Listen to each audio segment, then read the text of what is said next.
This is JordanTower with JT News. Make sure you smash that like button, smash that subscribe button. Okay, so Birdman goes on Clubhouse with Whack 100, as I'm sure you know as of now. And he's talking about, like, Bad Bunny.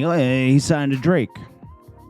Now, the only thing he could be talking about is that they did do a collab at one point in 2018, OVO and his label Remas, but that's it.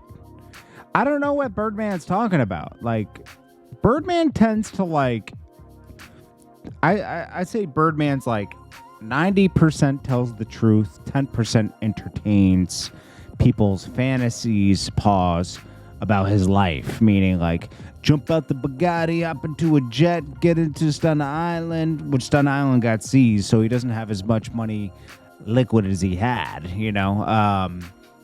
Remember, he couldn't make the payments. Then he, like, had to work out some deal with Universal because he owed Lil Wayne money. I mean, it was just, you know, Birdman's a little messy with money, okay? He's definitely living a lavish life, though, okay? But anyways, is Bad Bunny signed to Drake? Only on this one song, MIA, right? He's not signed to Drake. You know, it would say OVO on everything. Trust me, Drake would not hide that he's signed to him, you know? Like, they have a working relationship. They probably asked for his assistance in 2018 to make him bigger in the States because Drake has been the top artist for the past 12, 13 years and still is, you know? And, you know, they did a deal, and I'm sure he benefited greatly from it. This is right around the time when Drake got free from Cash Money. Right around that time. This is, like, I think because Drake had fulfilled his last album requirement as well around that time. Drake has dropped a lot of albums. As much as we criticize this new album, Drake has given us a lot of material, more than most artists. Most artists are very stingy with material. He drops. I do appreciate the drop schedule. Let's talk about that real quick. Wait, let me see if I can pull that up. I mean, it's not a big clip. He just says, yeah, he signed. The next clip I'm going to play is better to play. He just said, you know, people were shocked. They just go with it. They don't challenge what Birdman's saying. Of course not. You know, they're getting an interview with Birdman. Whack 100 is definitely not going to challenge him. That's his homie, you know. Whack 100 is a loyal person. Now, Whack 100 loved this. He fed right into the Gille.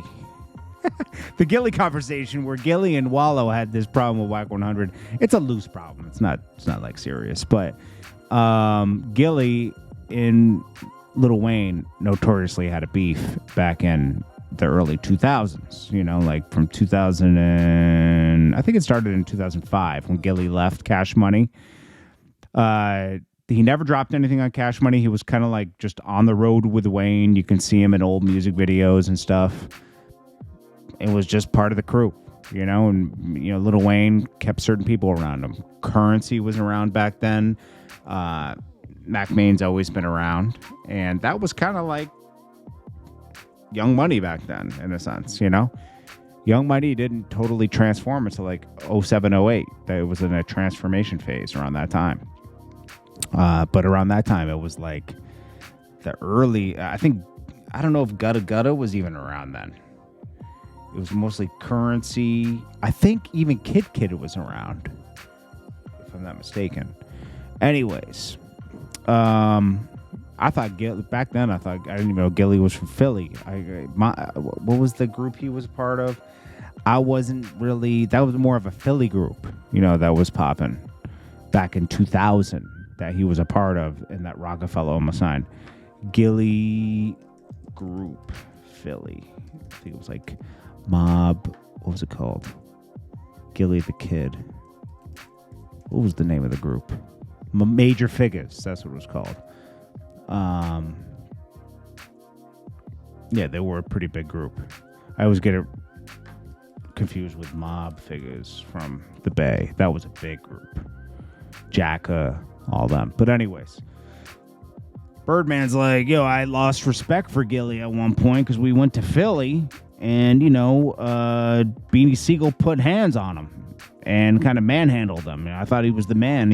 I found out he wasn't really built like that around that time. and we just got on the bus and left him. Very different than what Gille says in his recollection of everything. Let's see if we got it right here. I ain't never made $1 off Gille. Not $1. I never put a record out with Gille. I thought that was fly. He had something with the little crew and you hear me? But I ain't never made $1 off Gille when he be running around with all that cap. Nah, crazy. Money off you, nigga. Stop all that cap ass talking, nigga. You not like that. But I ain't never made no money off him at all. I ain't never put a record out off him that made no money. And he for sure ain't never wrote one rhyme for Moolah.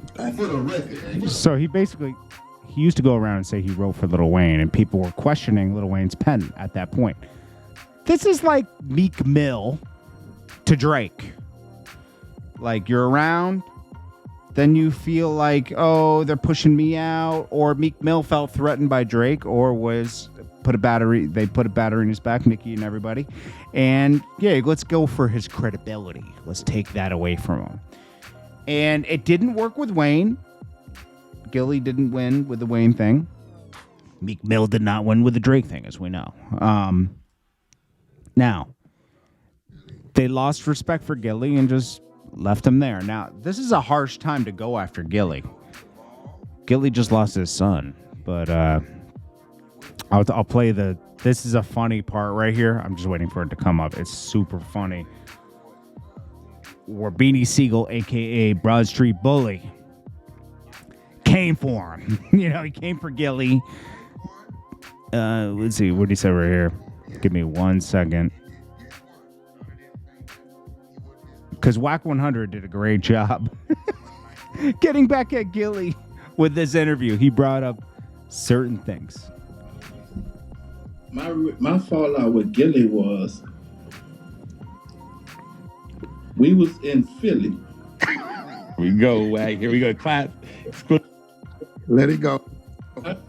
Whack is ruthless. I ain't got no ill feelings with him. I ain't tripping off him or nothing. I ain't got no ill feelings with him. But niggas be putting all these false, fake shit out. You hear me? I ain't got no ill feelings with him. We was in Philly at a store, and we was shopping. And Beanie come in the store, grabbed him,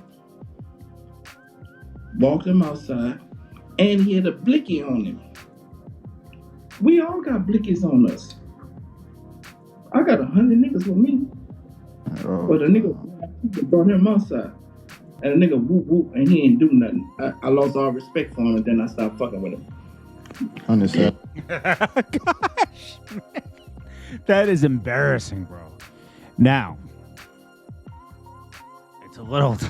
timing is weird to say this. Gille reacted 25 years later. Oh, man. Well, that's what happened, I guess, Then we got 50 Cent tormenting Diddy. He says, damn, so Pac lined by Brother Love. Time to lawyer up. Might get sticky. That's a Drake line. That was a good song, the Sticky song with Drake.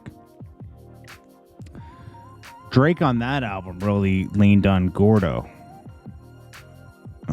Gordo season. What was his name before that?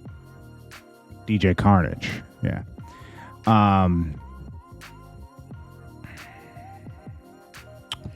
Yeah, I don't know what's going to happen with Diddy. And then lastly, Birdman comments on Cardi B coming into the game, replacing Nicki. He says, really, I don't get into stuff like that.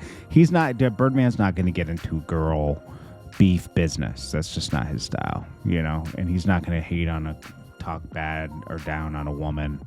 He's always been pretty old school in that fashion. I mean, mind you, I think Birdman's in his mid-50s, right? Birdman, age 54.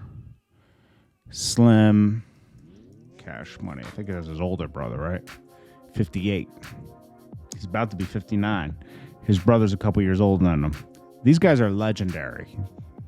As much weird stuff that goes down with Cash Money, these guys have survived. 30 years, you know, in this business. They're at a weird place right now because Nicki's with Wayne. Nicki still drops Young Money. Drake is straight OVO, but they're all under Republic.